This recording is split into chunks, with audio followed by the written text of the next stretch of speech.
I went on a date with a cast member of Love is Blind, and I'm gonna spill the tea on what my experience was like. So you guys know I was on 90 Day Fiancé. I'm very enmeshed in the reality TV world, and actually this cast member from Love is Blind, I think he was on like season 2 or 3, he was a fan of the show that I was on, which is kind of how the whole thing started. He hit me up on Instagram, slid into my DMs and was like, hey, I'm such a big fan of yours. I love 90 Day Fiancé. And I was like, oh my God, I'm a huge fan of Love is Blind, even though you were kind of a jerk on your season. He was definitely not a well-liked person at all. I don't know why I kept talking to him. Anyway, after that, he just ends up like messaging me here and there. He's hearting all of my posts. He's liking and reacting to all of my Instagram stories, just the usual. But I never expect that I'm ever gonna like meet this guy or go out with him until one day he messages me and he's like, hey, I'm in New York City for a filming thing. Would you want to hang out and like maybe meet up for dinner?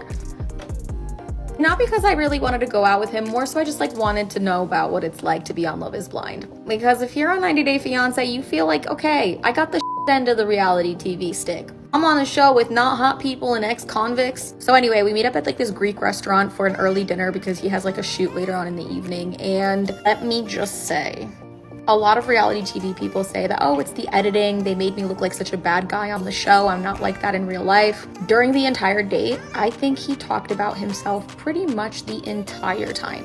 If it was dark enough and I slipped out the back door, he probably wouldn't have noticed and just kept talking to himself the rest of the night. And I've honestly never in my life met a more superficial person, which is crazy to think because he literally was on a show called Love is Blind, which is all about liking people for who they are on the inside. Anyway, after that, we parted our ways. He said that we should hang out again. I said, sure, but we never did. And I shortly after unfollowed him on Instagram.